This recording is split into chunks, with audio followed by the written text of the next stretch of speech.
Friends, இது வேக வச்ச உருளைக்கிழங்கு. இப்போ நம்ம உருளைக்கிழங்கு ஃப்ரை பண்ண போகிறோம்.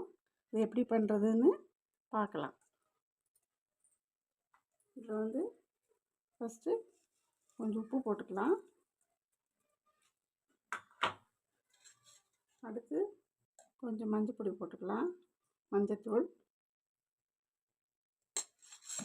அப்புறம் மிளகாய் தூள் போட்டுக்கலாம். இது வீட்டில் அரைச்ச மிளகாய் தூள் தான். இதை போட்டு நல்லா மிக்ஸ் பண்ணி வச்சிடலாம். ஒரு 5 நிமிஷத்துக்கு கொஞ்சம் நல்லா ஊறட்டும்.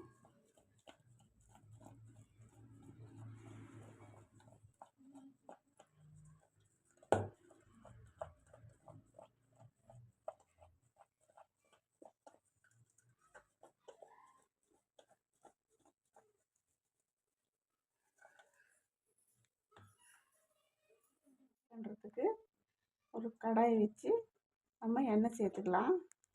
நான் சன்ஃப்ளவர் ஆயில் சேர்த்துருக்கேன்.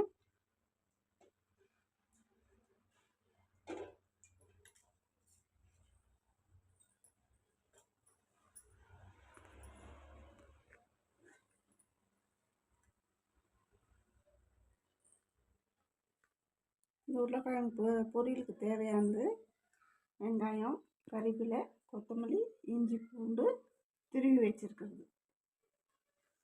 இப்போது எண்ணெயில் இஞ்சி பூண்டு திருவி வச்சுருக்கு சேர்த்துக்கலாம்.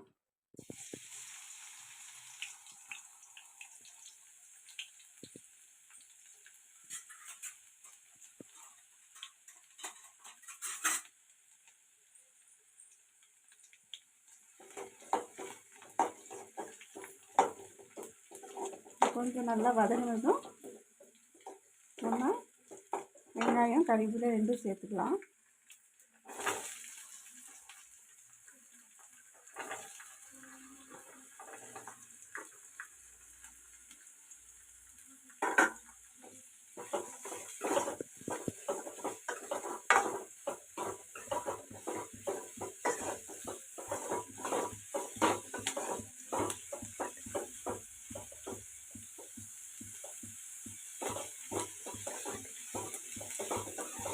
இது கொஞ்சம் நல்லா வதக்கிக்கலாம். வதக்கிட்டு இருக்கோம். வெங்காயம் வதக்கும்போது வெங்காயத்துக்கு கொஞ்சம் உப்பு சேர்த்துக்கலாம், தூள் உப்பு. அடுத்து கொஞ்சம் மஞ்சள் தூள் சேர்த்துக்கலாம், கொஞ்சமாக சேர்த்து நல்லா வதக்கி விடலாம்.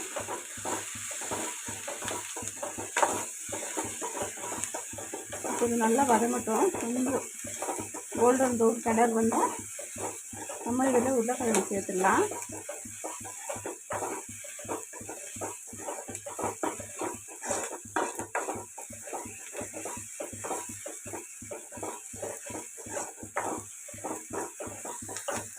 நல்லா வதங்கிட்டு இப்போ நம்ம உருளைக்கிழங்குக்கு மசாலா போட்டு வச்சு இல்லைங்களா, அதை இதுக்குள்ளே சேர்த்துக்கலாம்.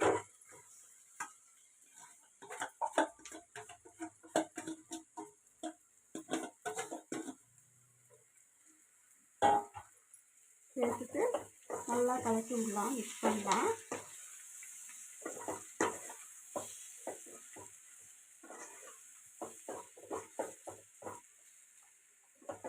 கொஞ்சம் சின்னதாகவே இருக்கட்டும்.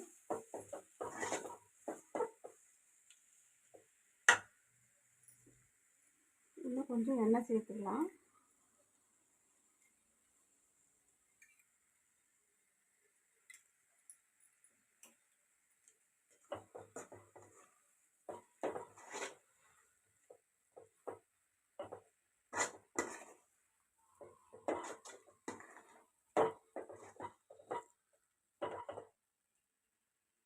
இது ஒரு 5 நிமிஷம் அப்படியே கொஞ்சம் நேரம் மூடி வச்சிடலாம்.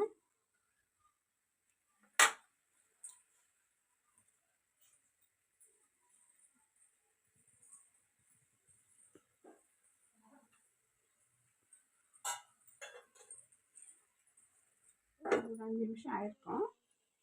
இப்படி திறந்து கொஞ்சம் கலரி விட்டு கொத்தமல்லி தூவிக்கலாம். மேலே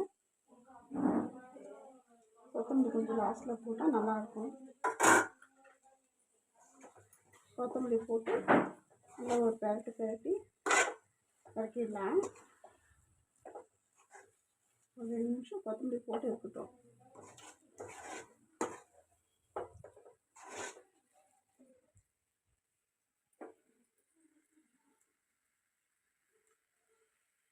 இது வந்து ரெடி ஆயிடுச்சு. இப்போ நம்ம இறக்கிடலாம். இது வந்து தோசைக்கு சப்பாத்திக்கெல்லாம் நல்லாயிருக்கும். இப்போ நம்ம தோசை தான் செய்ய போகிறோம். அதனால தான் உருளைக்கிழங்கு பொரியல் நான் இப்போ ரெடி பண்ணியிருக்கேன். வாங்க சாப்பிட்லாம். தேங்க்யூ.